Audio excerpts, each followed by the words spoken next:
What's up, YouTube? It's Chris Smith, and I'm here with the Harley-Davidson 22 Lowrider S. I've been doing this project, just adding accessories and things like that on there for a few weeks now. And today, finally, I guess Bo is checking everything out. Watch out, Bo. Yeah, move out of the way. Thank you. Today, we got the front controls in finally. And what I'm gonna be doing is I'm gonna be adding the same setup for the front as what I have on for the rear, if my mechanic partner allows me to do that. So UPS finally dropped these off. I ordered them directly from the Harley-Davidson website, and get these cracked open, and I'll be back with you. So this is what it's gonna come with in the kit when you order the Dominion foot pegs for your Lowrider S. It's gonna come with these longer plates, and you can put the shorter ones on that's down there. And so you're gonna have to remove those off, which I'm gonna be doing anyway, so that I can put the bronze looking plates on the end, the foot peg trims. And so that's what we're gonna do. And once it's on, and what we're gonna have to do is we're gonna use the original parts. There's a spring in there that we're gonna try and use over. And as you can see, one end of the spring goes in. You can see right there. I'm trying to figure out where to put my finger at. So you can see that one end of the spring is the long end of the spring is gonna go in there, and the short end of the spring is gonna go right into that hole there. Once you get everything together and in place and lined up, this is how it's gonna match and look. First, we're gonna have to remove it, we're gonna have to take this retaining clip off. I'm gonna use no special tools. I'm probably just gonna try and use a screwdriver and not scratch the surface there. Once the retaining pin is out, I'm gonna use my towel that's down there and cover it up so I don't get a spring flung into my eye or break my glasses or whatever. Probably won't happen, but just being more cautious. I'm gonna remove that pin, and then that'll come out, and then I'm gonna use the other parts, put back in here like I explained with the short end of the spring there and long end of the spring air, and then drive the pin back in and put the retaining clip on. Afterwards, I'm gonna remove these bolts here. I'm gonna put the shorter plates on, and also I'm gonna put the foot peg trim piece on here to match just like that. So I'm gonna go ahead and get started removing this. I just wanted to show you a few things. Comes with a set of instructions. It did come with extra packing material and stuff like that, so they didn't set me up for failure. And these are your instructions. It's weird because these instructions, even though they only come with the rider pegs, it does give you the instructions for the rear. So I guess I already had these since I changed them out before. And then there's your parts list. So it does tell you to use Loctite and things like that. And it also explains about that plate. Remove the long wear, it's called a long wear peg. So you can remove that for these models and put the shorter one on. All right, so there's your instructions, and I'm about to get to the next part. All right, so I do have the spring. I was able to successfully get it out of there. So in reverse order, that's the retaining clip I had to remove. That latches on to the end of this. And once that's removed,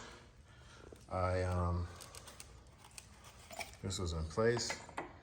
Put a towel over the top so that spring wouldn't fly out, pop across the room and I'll lose it, and the parts off. It took me about 2 minutes with this dog here messing with me. So, all right, keep pushing along. Take your part, drop your spring inside there. When you're putting it inside of here, you're gonna make sure that that piece goes in, and then you're gonna have to put the retaining pin in afterwards. So there we go. There's no way I'm gonna be able to do this with my phone.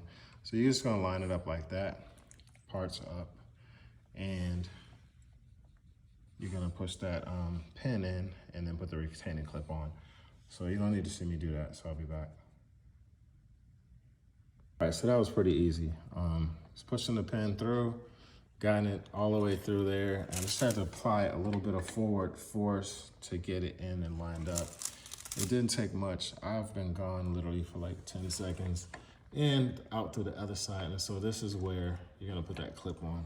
This is moving because when I remove these two bolts off, I'll be able to tighten that right there. It says to tighten to 28.5 Newton meters or 21 foot-pounds in a position like such. But we'll get to that after I put the clip back on. So as you can see, I'm trying to get this clip on. It's not anything difficult. It's just if you're trying to do it with the French Bulldog in a way who wants attention, then it does become more difficult. But so you're just gonna put it in place and it's gonna go along the grooves and you're just gonna press it down. I'm going to use something that's not gonna scratch up anything. Just removing these bolts out of here. You can use a Torx 20 or T20 socket or a T20 screwdriver. They aren't on tight from the factory, and I'm able to actually loosen these up without any type of force that you need from a socket set. So I'm just gonna remove them so that I can tighten up the bolt that's behind there and also reinstall them with some Loctite. All right, so these were actually able to come right off, and this is how the plate goes on or comes off, and then I'm gonna take the new ones. But of course, I'm not gonna use this piece, so just put everything down here. Add a little bit of blue Loctite. I'm gonna open this package and get my Dominion Collection foot preg trim pieces out. Okay, so this is my trim piece here. It's gonna go on like that. It's gonna match the rear perfectly. So, but what I need to do first is tighten this up right here. I'll sit this down. I'm gonna be using the shorter ones. They're about that much shorter. So, all right, let's see what size we have here, and I'll be right back. So this is a 1/4 is the size that's gonna fit in there. And what I'm gonna do, I'm gonna remove it, and I'm gonna add some Loctite to that. I know it's there to tighten, but I'm going to remove it first and put Loctite. All right, so when I did remove that, it does come from the factory with their version of like white Loctite. I did add some blue to it, and so now I'm just gonna put on the end plate and I already added Loctite to those, the end plate and the trim piece. So the way this works is these end plate pieces are going to go on and they slip right in there in place, and then bolt from the outside, and this is facing at a down angle, or at an angle towards the bike. So, and then I'll put that on just like that. And with one hand, I'm gonna need to put the phone down again. Maybe I should get a tripod, right? If you guys know about any good tripod or any kind of mounts, I don't have a GoPro, I'm just using a regular iPhone, then let me know, put it in the comments section.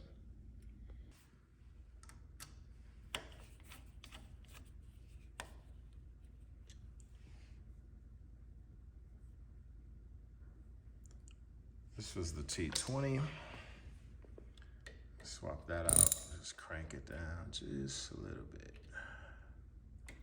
It's got Loctite on there, and I don't want to break anything. So just tighten it a little bit on there, and it looks pretty good. So now I'm just gonna do the same thing on the other side, and I'll be done. All right, and so just like that, I'm done. This is an easy job, very, very, very easy. Not as complicated as I even thought it was gonna be with the spring. It wasn't a big deal. And as far as a clip on the end, just putting it back on, I was able to even use my bare hands, my fingernails. I wouldn't advise it. You could just use something else, but this is how it looks. And could I have saved money just using black? Yes. And I also could have saved money by taking the black ones off and getting some spray paint and painting them. But, you know, sometimes you just don't think about it until you're already into the job. And, you know, you just do what you do. But, yeah, a lot of that stuff was on back order, mainly the front foot controls are on back order, but it said like 3 weeks, but it actually, or 4 weeks. I think it only actually took 2, or maybe it even updated to 1, but time flew past, and I've been able to really get all the parts and pieces that I want for this bike, and it's been going okay. So I'm kind of considering putting one of those little side bags on the side. I've been getting comments, people saying, oh, this sissy bar in the back is ugly. It's not my style. I'm like, okay, thanks for your comment. I mean, I appreciate you not liking it. This entire bike was not my style, but I thought outside of the box. And this bike moves. I mean, it's fast.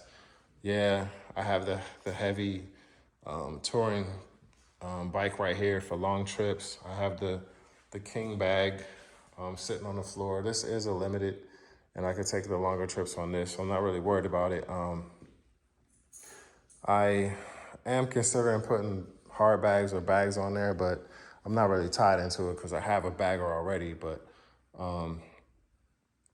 just creating a bike with this style, I like it. I have fun doing it. This thing rides crazy nice, and the sound is insane. I had never heard of Trask exhaust until I actually purchased this bike, and the sound that this thing puts out and the crackle and the pop. Just the other day, I was on this bike. I'm still breaking it in. It's got the 131, but I was on this bike, and my buddy, his bike's in the shop, and so we rode out together, and I wanted to just see how this bike looks riding it. And man, he was blown away. He had never rode a lowrider, a softail. He was just always into, you know, the baggers. And I mean, same for me. But this light bike with a 117 is insane. The sound, the feel, the maneuverability. You can get over the looks if this isn't your cup of tea. But if I was gonna build a bike like this, I'm going all out with the look. And for me, the look includes that rear sissy bar, the 24-inch sissy bar. I could put my helmet on it.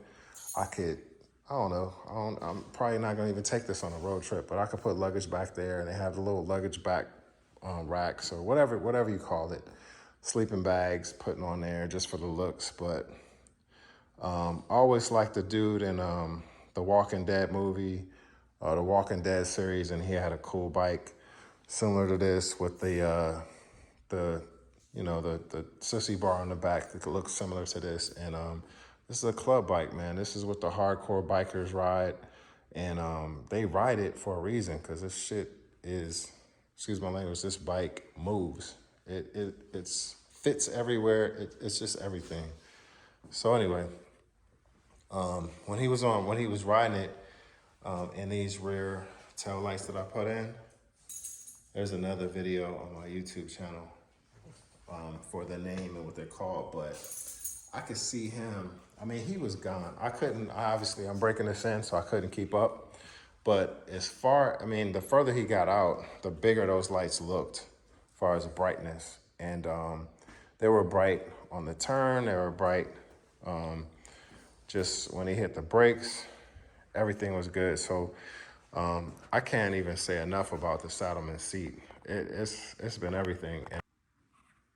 But the Saddlemen seat's been everything, and now I know why people spend the extra money on it. There's Bo checking out he's doing the inspection on the work.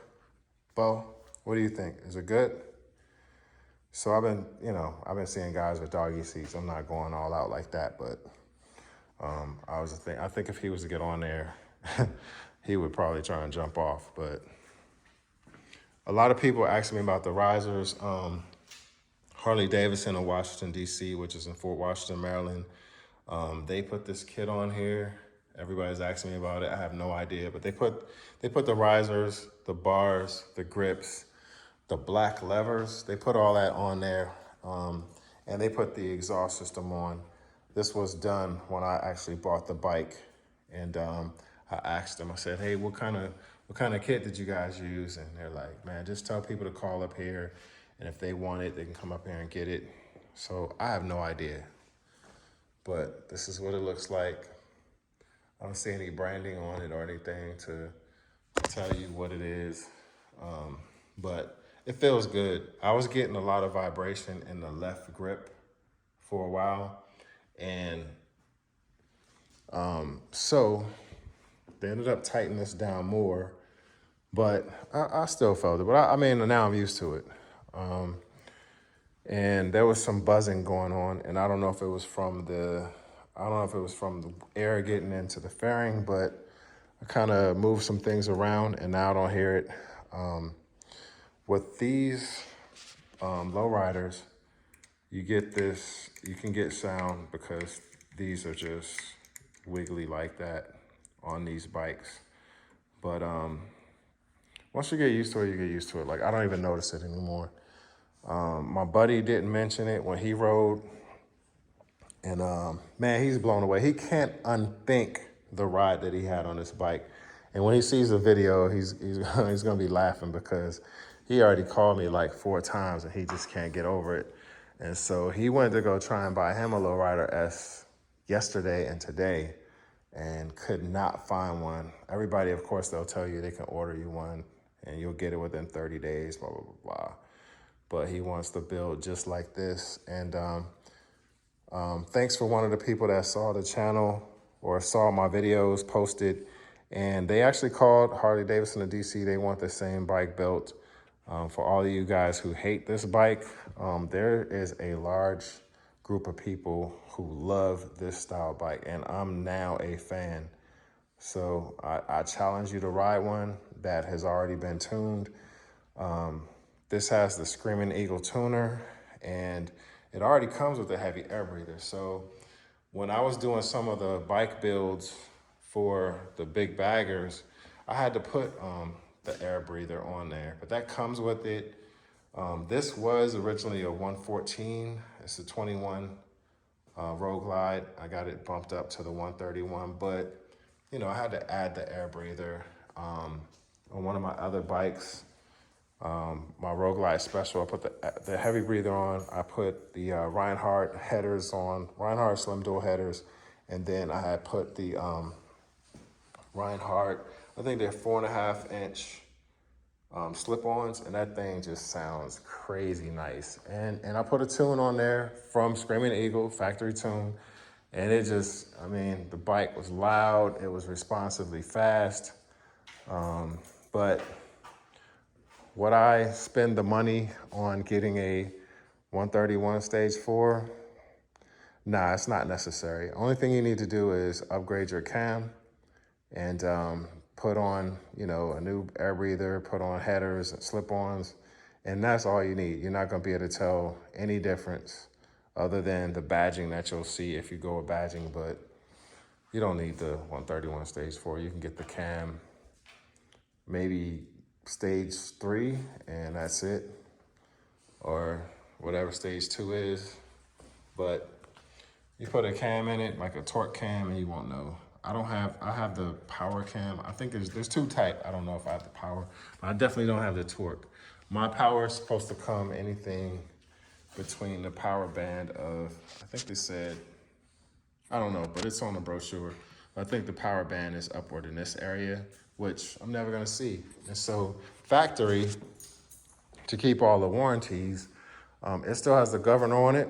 And with the governor, having a 131 Stage 4 just gets you up to 110 or 15, whatever is governed at, faster. And then you top out, and then you're like, man, I just spent like, you know, all this money on this Stage 4 just to get up to top speed faster, and then it tops out. So save your money, get a cam, wait till your warranty expires, and then do all the engine work. that you want to do with the special custom tunes and stuff like that. Because if you put any tuner other than a Screaming Eagle on here, they're gonna know with the new advanced electronics, and then you're gonna avoid all your warranties.